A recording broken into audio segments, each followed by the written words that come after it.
Oi, pessoal! Hoje a gente vai mergulhar numa proposta que pode, mudar bastante o jeito como a saúde chega para milhões de brasileiros. É uma proposta de emenda à Constituição, a famosa PEC, que quer abrir caminho para que os profissionais de saúde das Forças Armadas possam atuar junto com o nosso Sistema Único de Saúde, o SUS. Então, vamos entender essa história direito. A grande pergunta que essa proposta tenta responder é basicamente essa: como é que a gente pode juntar todos os recursos que o país já tem para deixar nosso sistema de saúde mais forte? A ideia é criar, uma conexão de verdade entre a experiência dos militares e o que a população civil precisa no dia a dia. Para a gente entender essa proposta por completo, nosso roteiro vai ser o seguinte. Primeiro, a gente vai ver o cenário, o desafio e a oportunidade que existem. Depois, vamos falar sobre um buraco na lei que impede essa união hoje. Aí, entramos nos detalhes da mudança, como ela funcionaria e, por fim, o que se espera que isso tudo cause na saúde pública. Vamos lá.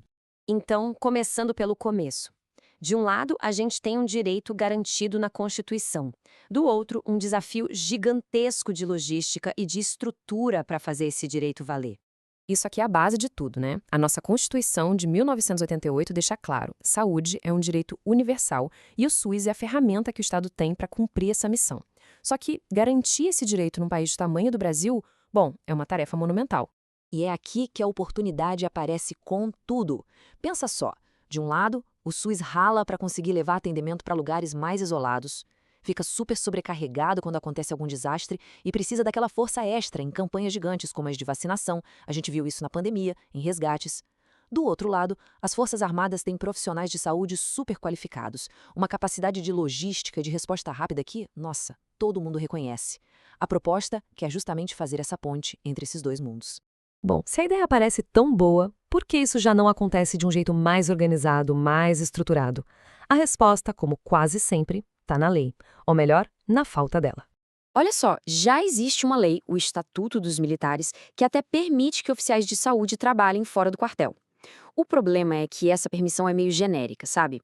Ela não cria um sistema organizado de cooperação com o SUS, acaba dependendo muito de iniciativas pontuais e não dá a estrutura que uma colaboração em larga escala precisa.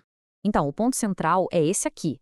Não existe uma base na nossa Constituição que organize essa integração de um jeito planejado, seja para o dia a dia ou para uma emergência. A cooperação que a gente vê hoje é mais no estilo apagar incêndio, não é algo sistêmico. É exatamente essa falha que a PEC quer consertar. Certo. Então, vamos dar uma olhada agora no que essa proposta de emenda à Constituição está sugerindo para fechar essa brecha na lei.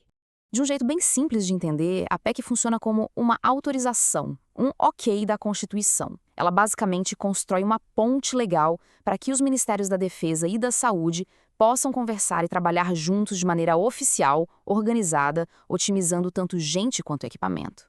O coração da mudança toda está nesse trecho, um novo parágrafo que entraria no artigo 198 da Constituição. Ele dá sinal verde, a autorização, para que depois seja criada uma lei complementar muito mais detalhada para definir as regras do jogo. É a chave que abre a porta para tudo isso acontecer. Para essa engrenagem toda rodar, a proposta mexe em 3 frentes. Primeiro, no artigo 198, que é o que autoriza a parceria com o SUS. Depois, ela ajusta o artigo 142 para deixar claras as condições de trabalho dos militares. A gente já vai ver isso em detalhe. E, por fim, cria um artigo novo, o 22B, para dizer que é a União que manda nesse assunto, garantindo uma regra única para o país inteiro. Beleza, então a cooperação seria autorizada. Mas como isso funcionaria na prática? A proposta se preocupa em deixar algumas salvaguardas bem claras. Para essa parceria dar certo sem virar bagunça, a proposta estabelece algumas condições bem importantes. A principal de todas, a defesa nacional é prioridade número 1. A prontidão militar não pode ser afetada de jeito nenhum.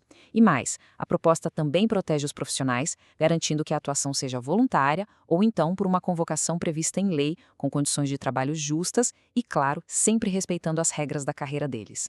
E esse ponto é fundamental para entender a proposta, viu? Não se trata de transformar um hospital militar num posto do SUS ou de tirar as Forças Armadas da sua função principal. A ideia é aproveitar uma capacidade que já existe, que pode ser mobilizada de um jeito inteligente, sem comprometer a segurança do país. Outro ponto bem legal é a flexibilidade. Essa cooperação poderia rolar de vários jeitos, desde uma atuação já programada em hospitais civis, passando por aquele apoio fundamental em campanhas de vacinação, até uma mobilização super rápida em casos de calamidade. Pense em enchentes, deslizamentos ou mesmo crises de saúde em lugares isolados, como a gente já viu acontecer em terras indígenas, e, claro, levando saúde onde o acesso é dificilíssimo. Para fechar, vamos pensar. Se essa PEC for aprovada, o que muda de verdade na saúde da população? E quais seriam os próximos passos? A aprovação da PEC é só o começo. A partir daí, o Congresso Nacional teria até 2 anos para criar a tal da Lei Complementar. E é essa lei que vai definir os detalhes da operação. De onde vem o dinheiro, quem é responsável pelo quê, como os profissionais vão ser distribuídos. A PEC, no fundo, constrói a estrada. A Lei Complementar desenha o mapa. Resumindo a ópera, os objetivos são bem claros. A ideia central é usar melhor os recursos que o Estado já tem, sabe? Otimizar o dinheiro público sem ter que construir tudo do zero. É uma proposta que quer ampliar o alcance do SUS, diminuir as diferenças na saúde entre as regiões, dar mais segurança jurídica para quem está na ponta e, principalmente, deixar o Brasil mais preparado para cuidar da sua gente, não importa onde ela esteja. E para a gente terminar, fica aqui uma reflexão. Se essa integração entre o mundo civil e o militar na saúde der certo, será que esse modelo de otimizar recursos e competências não poderia ser um exemplo para outras áreas? Pensa só, em educação, logística, infraestrutura. Fica a pergunta aí para a gente pensar no futuro.